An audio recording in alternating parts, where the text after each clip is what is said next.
1946 sbarcò a Cagliari il dottor John Logan dell'Istituto Rockefeller, il quale diede inizio al grandioso esperimento.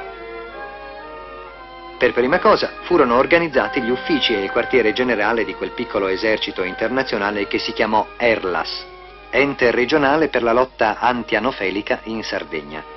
Si trattava di combattere a fondo la malaria distruggendo completamente la zanzara anofelica, che con la sua puntura trasmette i germi dell'infezione. L'intera isola, compreso il massiccio centrale che abbiamo appena attraversato, venne divisa in regioni. Ogni regione in province, ogni provincia in settori, ogni settore in distretti. L'UNRWA contribuiva alla realizzazione del progetto con 2 miliardi di lire, con autocarri e con DDT. Un manipolo di specialisti dirigeva le operazioni sul terreno e addestrava il personale che veniva reclutato sul posto. 32.000 uomini in tutto, provenienti da ogni ceto. Si disinfestavano le case, le chiese, i campanili, i nuraghe. Si irroravano le acque stagnanti e i fiumi per distruggere le larve. Si scavava, si prosciugava, si combatteva su un fronte di 26.000 chilometri quadrati, ricorrendo al lanciafiamme e all'aeroplano, sfruttando per questa lotta benefica e redentrice le stesse forze che erano state mobilitate per la guerra. Nel giro di alcuni anni le zanzare furono completamente distrutte e la malaria, che in Sardegna aveva avuto sempre un carattere endemico, sparì completamente. È da questo momento che comincia la vera rinascita dell'isola.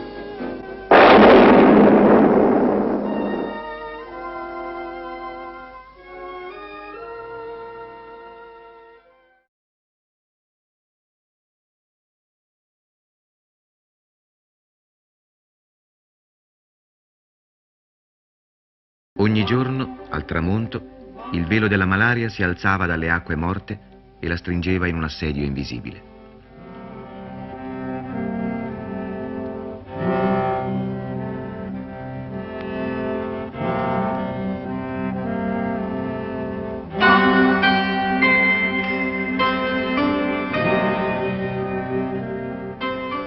Malgrado l'assedio della malaria, Oristano visse una storia intensa. I suoi abitanti, tutti contadini, pastori, pescatori, dovettero difendere per 400 anni la loro indipendenza contro tutti gli invasori d'oltremare che volevano conquistare la città degli stagni. Così Oristano si riempì di gloria, ma consumò ogni ricchezza e per difendersi si chiuse ancor più in se stessa. Era a 10 chilometri dal mare, ma non ebbe porto. Era al centro della Sardegna, ma non tentò mai di imporvi il suo dominio. Era nel mezzo di una fertile pianura, ma era scarsa di campi.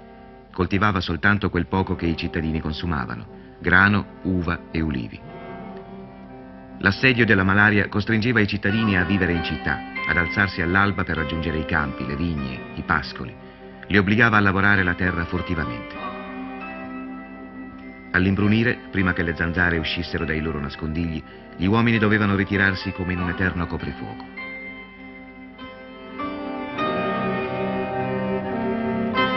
Oristano arrivò così al XX secolo, ancora chiusa come un comune medievale, isolata, ignorata dal passare del tempo. Era un luogo dove veramente non succedeva nulla. Ma un giorno, finalmente, successe qualcosa di molto importante. Fu una cosa che è ricordata ancora oggi da una stampigliatura che si ripete su quasi tutti i muri della città e porta la data 1948, oppure 1950. Sono date storiche, perché segnano una specie di seconda fondazione di Oristano, una fondazione non meno prodigiosa della prima, di quella che la leggenda ci ha raccontato. Questa volta il prodigio non fu opera del diavolo, ma di qualcosa di molto più familiare, del dicloro-difenil-tricloroetano, ovvero del casalingo DDT. Avvenne che la malaria fu sconfitta in tutta l'isola, oltre che ad Oristano. In quei 2 anni, infatti, fu condotta a termine una colossale disinfestazione antimalarica che coprì ogni centimetro quadrato del territorio oristanese. L'operazione DDT fu condotta dall'Istituto Rockefeller di New York con la tattica e la strategia di un'autentica azione militare. Tutti gli oristanesi, come ai tempi in cui lottavano contro gli invasori aragonesi, furono mobilitati per questa guerra chimica contro un nemico invisibile.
Nel giro di 2 anni la malaria era scomparsa, cancellata dalla terra e dalla storia di Oristano. Simultaneamente all'operazione DDT venivano completate le opere di bonifica, eliminando il disordine idraulico che origina paludi e acquitrini. Anche se memorabile, l'operazione DDT non fu quella che risolse tutto. Fu però l'innesco di una reazione a catena che nel giro di pochi anni portò la sonnolenta cittadina al ruolo di grande protagonista dell'economia sarda di oggi.